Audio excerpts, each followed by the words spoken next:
नमस्कार आप सभी का। आज की जो हमारी क्लास है वह शैक्षिक परिदृश्य की रहेगी। शैक्षिक परिदृश्य की क्लास के अंतर्गत हम शिक्षा के बारे में जानने का प्रयास करेंगे। शिक्षा की नींव कब रखी गई, शिक्षा नीति की शुरुआत कब होती है और वर्तमान शिक्षा नीति 2020 नई शिक्षा नीति 2020 जो आई है वहाँ तक अध्ययन करेंगे। इसमें हम जानेंगे जो वर्तमान शिक्षा नीति 2020 आई है इसके क्या फायदे हैं, क्या नुकसान है, क्यों इस शिक्षा नीति को लाना पड़ा। इससे पहले शिक्षा नीति 1986 के तहत चल रही थी जिसमें एनसीएफ 2005, आरटीए 2009 कुछ बिंदु बनाए गए अलग अलग। तो इस वर्तमान शिक्षा नीति 2020 को लाने की जरूरत क्यों पड़ी, आखिर इसका कारण क्या था, इन सभी तथ्यों को आज की क्लास में हम अध्ययन करेंगे, पढ़ेंगे। आप क्लास को अंत तक जरूर देखिए और अगर चैनल पर पहली बार विजिट कर रहे हैं तो चैनल को सब्सक्राइब जरूर करें। तो हमारी क्लास है शैक्षिक परिदृश्य की।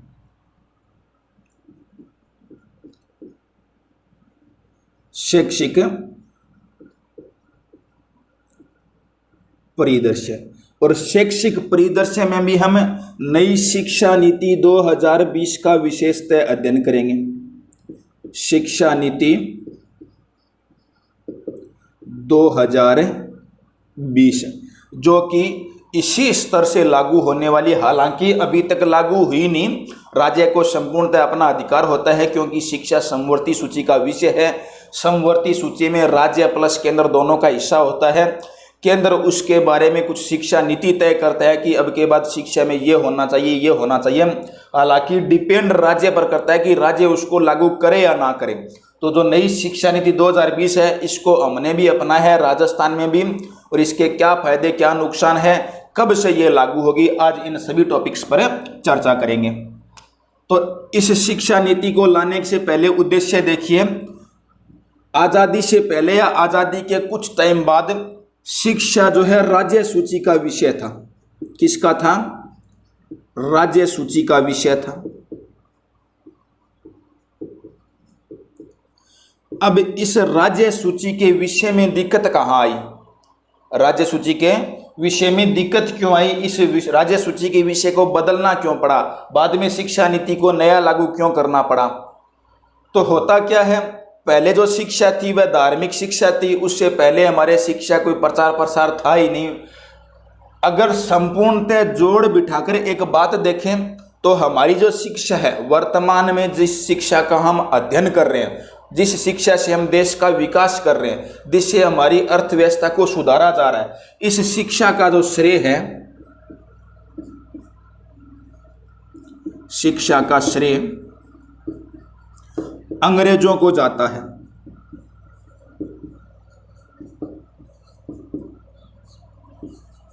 शिक्षा का श्रेय किसे जाता है? अंग्रेजों को जाता है। अंग्रेजों ने हमारे ऊपर अधिकार किया, भारत पर अंग्रेजों ने अपना अधिकार किया। अंग्रेजों ने भारत से बहुत कुछ लिया, भारत से बहुत कुछ लेकर चले गए। लेकिन यह नहीं कि वो सब लेकर ही गए, अंग्रेज हमें बहुत कुछ देकर भी गए थे। एक विशेषतः अगर बात देखें तो ये लोग जीना सिखा गए थे कि जिया किस तरह से जाता है। शिक्षा के बिना जीवन अधूरा है। वर्तमान परिप्रेक्ष्य में अगर हम देखें तो शिक्षा के बिना कोई जीवन नहीं है, शिक्षा के बिना जीवन बेकार है। और इस शिक्षा की देन किसकी है? अंग्रेजों की है। अब अंग्रेजों ने शिक्षा क्यों दी? जब अंग्रेज हमारे भारत में आते हैं, यहाँ पर उद्योग स्थापित करते हैं, तो अंग्रेजों के सामने विकट परिस्थिति क्या आई कि वे भारतीयों से बात नहीं कर सकते। क्यों? हमारे शिक्षा नहीं थी। शिक्षा के बिना वो अंग्रेजी में बोले, हमें हिंदी भी ना आए, वो तो अंग्रेजी में बोले, हमें हिंदी भी ना आए। तो उनके सामने विकट परिस्थिति खड़ी, हमारे सामने नहीं। हमारे सामने तो सिर्फ क्या था कि जीवन जीने के लिए रोटी, कपड़ा और मकान, 3 चीज जरूरी है। हमारे लिए तो ये जरूरी था क्योंकि हम इसी तक सीमित थे। अंग्रेजों को समस्या आई कि भारत में आ तो गए लेकिन इन लोगों से बात करें तो भी करें कैसे, कि इनको तो ठीक से हिंदी भी ना आए, हमें अंग्रेजी में बात करनी पड़ती है क्योंकि वो अंग्रेज थे। तो ये लोग क्या करते हैं, अंग्रेज भारत आकर हमें पहली बार बताते हैं कि स्कूल नाम की भी कोई चीज़ होती है। ये बात कौन बताते हैं? अंग्रेज बताते हैं कि स्कूल नाम की भी कोई चीज़ होती है जिसमें शिक्षा दी जाती है। और इसी कड़ी में वो शिक्षा के लिए प्रचार प्रसार करते हुए सन 1813 ईस्वी में 1813 ईस्वी में 1813 ईस्वी में पहली बार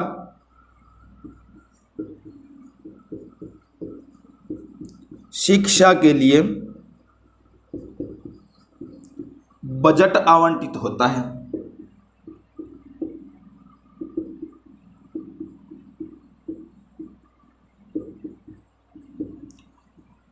शिक्षा के लिए पहली बार बजट आवंटित कब होता है? सन 1813 ईस्वी में। करते कौन हैं?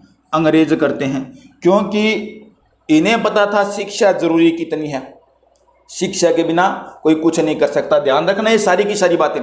1813 में सबसे पहली बार विधानसभा में बजट पारित होता है, बजट में घोषणाएं होती है। उसी तरह 1813 में बजट में इन्होंने पहली बार शिक्षा के लिए बजट आवंटित किया कि जो हमारी इनकम होगी, जो राजस्व प्राप्ति है, जो उद्योगों से प्राप्ति है, जितनी इनकम है सरकार की, उसमें से इतना % शिक्षा के लिए खर्च किया जाएगा। ये बात कौन बताते हैं? अंग्रेज करते हैं सारा काम। शिक्षा के लिए बजट आवंटित कर दिया, शिक्षा का प्रचार प्रसार हो गया और स्कूलें स्थापित हो गई, बच्चों को पढ़ाने लग गए। अब बच्चों को जब शिक्षक पढ़ाते हैं, बच्चों को पढ़ाने लग गए शिक्षक, और जब बच्चों को शिक्षक पढ़ाते हैं तो एक समस्या आती है कि भाई बच्चों को पढ़ा कौन रहा है? जिसे पढ़ाना नहीं आता वो भी पढ़ा रहा है, क्योंकि पढ़ाने के लिए भी चाहिए कि उसको पढ़ाना आए। अगर किसी को पढ़ाना आएगा, वह खुद शिक्षित होगा तो ही दूसरों को शिक्षा दे सकेगा। तो ये समस्या आती है। तब क्या होता है? 1854 ईस्वी में 1854 ईस्वी में एक व्यक्ति होता है चार्ल्स वुड। कौन है? Charles Wood. चार्ल्स वुड 1854 में क्या कहता है कि आप बच्चों को शिक्षा दे रहे हो, अच्छी बात है, बच्चों को पढ़ा रहे हो, अच्छी बात है, लेकिन जो बच्चों को शिक्षक पढ़ा रहे हैं उन्हें भी प्रशिक्षण दिया जाए, उन्हें भी तैयार किया जाए कि बच्चों को किस तरह पढ़ाया जाता है। तो ये बात 1854 ईस्वी में चार्ल्स वुड कहते हैं। और इस प्रशिक्षण के बाद, इस प्रशिक्षण की बात सुनकर बीएड और बीएसटीसी कॉन्सेप्ट सामने उभर कर आता है। हालांकि तब तक बीएड बीएसटीसी कॉलेजों की स्थापना हुई नहीं थी, लेकिन इनकी इस बात से कि भाई टीचर को भी प्रशिक्षण देना चाहिए, तो टीचर को प्रशिक्षण कौन देगी? कोई संस्था होगी, वही तो देगी। तो उस संस्था की स्थापना करनी चाहिए। ये बात कब उभर कर आती है? 1854 में। किसके विचार से? चार्ल्स वुड के। उसके बाद क्या होता है? अंग्रेजों द्वारा कई तरीके अपनाए जाते हैं, शिक्षा का प्रचार प्रसार होता है। 1882 में हंटर कमीशन आता है, उसने भी शिक्षा पर खूब जोर दिया। 1902 में रेले आयोग आया, उसने भी शिक्षा को लेकर बढ़ावा दिया। उसके बाद 1937 में महात्मा गांधी ने बुनियादी शिक्षा पर जोर दिया। कई आयोग गठित होते चले गए, शिक्षा जोर पकड़ती गई, शिक्षा की तरफ कदम बढ़ते गए। अब अंग्रेजों ने अपना काम कर दिया, शिक्षा का प्रचार प्रसार दे दिया कि शिक्षा चीज़ क्या होती है। लोग शिक्षित होते चले गए। भारत हो जाता है 1947 में आज़ाद। कब? 1947 में हम हो जाते हैं आज़ाद। अंग्रेज चले जाते हैं वापस, लेकिन अंग्रेज क्या देकर चले गए? शिक्षा देकर चले गए। हमने उनकी उस बात को मजबूत तरीके से पकड़ लिया कि अगर सबसे ज़रूरी कोई चीज़ है तो वो क्या है? शिक्षा है। तो इस शिक्षा के लिए भारत सरकार बनती है, केंद्र सरकार बनती है, उसके बाद राज्य सरकार का गठन होता है, जिला परिषद, जिला सरकार का गठन होता है। तो इन गठनों से होता क्या है? 1947 में हम आज़ाद तो हो गए। आज़ाद होने के बाद हमारी शिक्षा क्या है? जरूरी हो गई। इस शिक्षा के लिए कदम क्या अपनाते हैं? केंद्र कहता है। कौन कहता है? केंद्र कहता है कि शिक्षा को सुधारा जाए, इस तरीके से शिक्षा दी जाए, शिक्षा में ये कार्य किए जाए सुधार के लिए। केंद्र ने बात कह दी, शिक्षा के लिए बजट के बारे में कह दिया कि शिक्षा का बजट बढ़ाओ, लेकिन बजट बढ़ाना किसको पड़ेगा? राज्य को। क्यों? क्योंकि शिक्षा जो है राज्य सूची का विषय था। तो राज्य सूची का विषय था, ऊपर से थोप कौन रहा है? केंद्र थोप रहा है शिक्षा नीति को। शिक्षा नीति को केंद्र थोप रहा है, तो राज्य कहता है कि भाई शिक्षा के लिए हम कदम उठाएं, तो उठाएं कैसे? हमें बजट चाहिए। केंद्र कहता है बजट हम क्यों दें? विषय आपका है, राज्य सूची का विषय, तो बजट आप आवंटित करो। तब राज्य कहता है कि अगर बजट हमें आवंटित करना है तो हम शिक्षा हमारे तरीके से देंगे, हमारी जब स्थिति होगी सुधार करने की तब हम सुधार करेंगे। अभी हमारी परिस्थितियां फिलहाल शिक्षा में सुधार करने की नहीं है, क्योंकि बजट नहीं है, तो हम हमारे तरीके से शिक्षा दे रहे हैं, इस तरह से ठीक है। तो इसमें दिक्कत क्या आती है? राज्य सूची का विषय हो गया, राज्य अपना अपना बजट लगा रहे, तो कोई राज्य में शिक्षा पर अधिक बल और कोई में कम, क्योंकि कई राज्य समर्थ थे शिक्षा देने में, कई शिक्षा देने में समर्थ नहीं थे। तब इस केंद्र के सामने विकट परिस्थिति उत्पन्न होती है और उस परिस्थिति में एक संविधान में संशोधन होता है, 42वां संविधान संशोधन। 42वां संशोधन, 42वां संविधान संशोधन।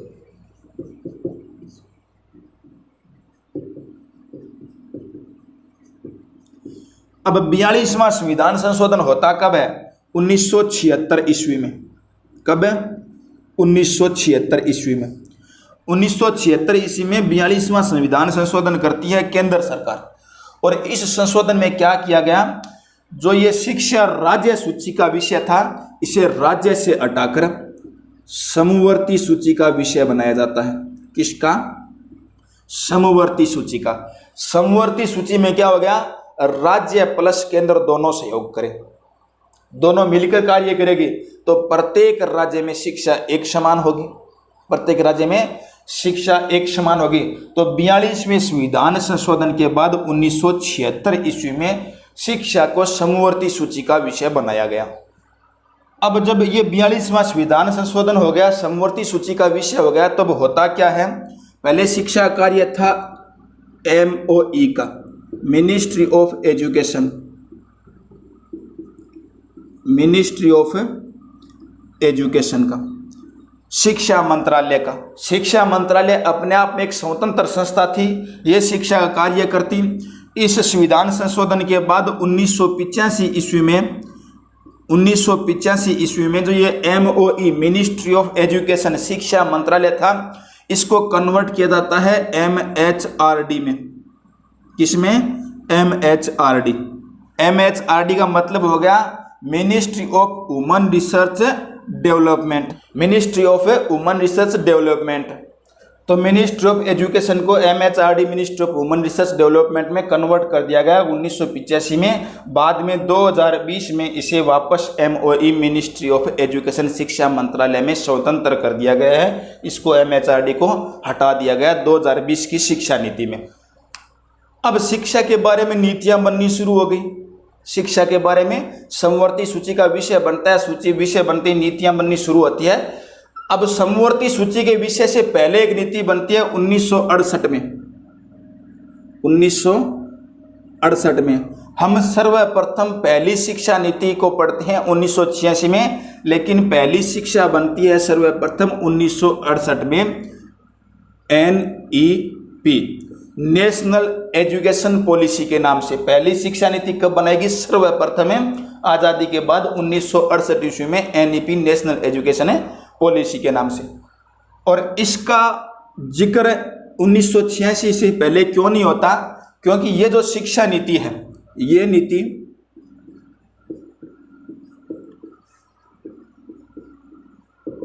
पूर्णतः असफल होती है।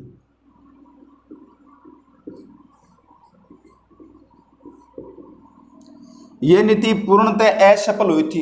अब शिक्षा नीति पूर्णतः असफल हो गई, पीछे कोई ना कोई कारण था। तो कारण था 1976 से पहले शिक्षा जो है राज्य सूची का विषय था। केंद्र ने शिक्षा नीति बनाई, राज्य ने लागू नहीं किया, क्योंकि हर राज्य में संभव नहीं था, किसी के पास बजट था, किसी के पास बजट नहीं था। तो ये पूर्णतः असफल होने वाली प्रथम शिक्षा नीति 1968 थी, नेशनल एजुकेशन पॉलिसी के नाम से। उसके बाद दूसरी शिक्षा नीति बनती है 1986 में। ये शिक्षा नीति दूसरी और प्रथम सफल शिक्षा नीति, प्रथम सफल शिक्षा नीति और शिक्षा नीति के हिसाब से दूसरी हो गई। और 1986 की जो शिक्षा नीति है, यह शिक्षा के इतिहास में, शिक्षा के इतिहास में मील का पत्थर साबित होती है। अब इस शिक्षा के सफल होने का कारण क्या था भाई? 1968 की तो राज्य सूची के कारण नीति पूर्णतः असफल हो गई। 1986 की जो होती है, इसमें समवर्ती सूची का विषय होता है शिक्षा, तो ये सफल होती है। सफल होने का सबसे बड़ा कारण था शिक्षा का सार्वभौमिकरण, शिक्षा का सार्वभौमिकरण। अब इस शिक्षा के सार्वभौमिकरण को भी हम आगे जानेंगे। सार्वभौमिकरण है क्या, एक बार इतना याद रखना, सभी तक शिक्षा, सभी तक शिक्षा, सभी तक शिक्षा यानी प्रत्येक कोने कोने में विश्व की शिक्षा पहुंचे, उसे शिक्षा का सार्वभौमिकरण कहा गया, सभी तक शिक्षा पहुंचना।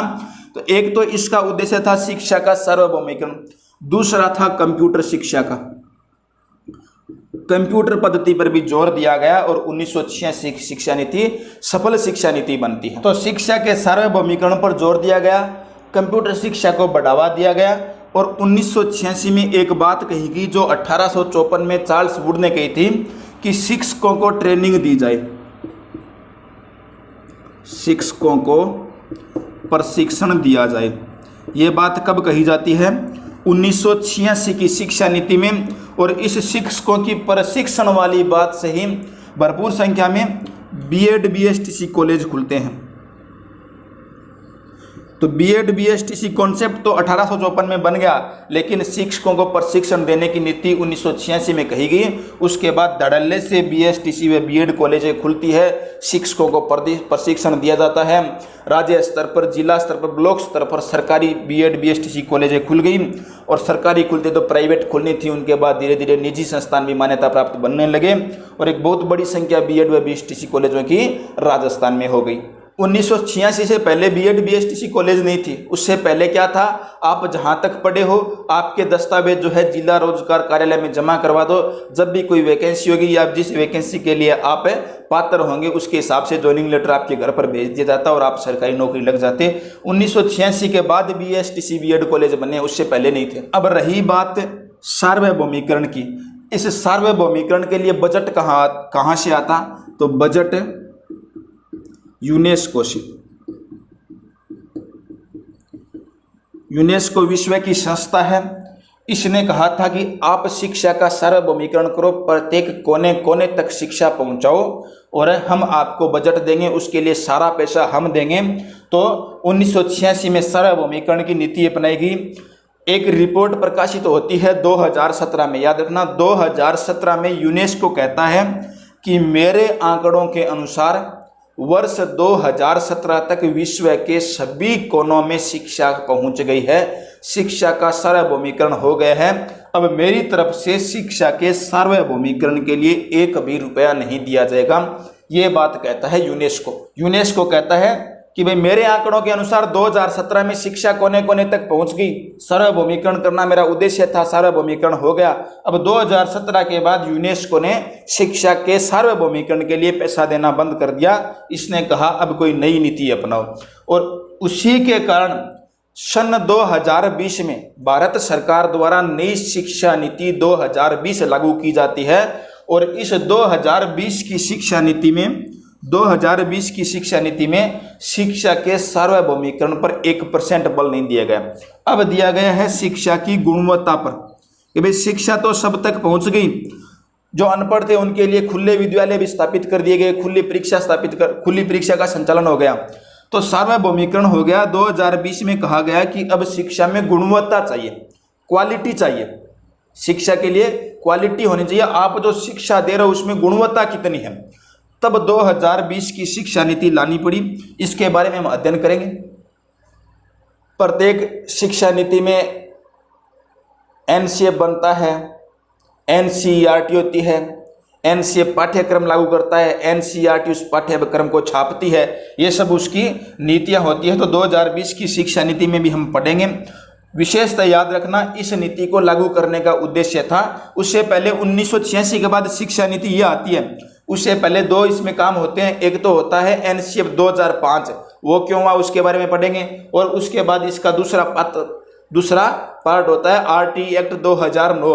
उसके बाद नई शिक्षा नीति लागू होती है, जो अगले स्तर से 2020 की शिक्षा नीति के द्वारा ही पढ़ाया जाएगा, जो कि राजस्थान में लगभग संपूर्णतः लागू हो गई है।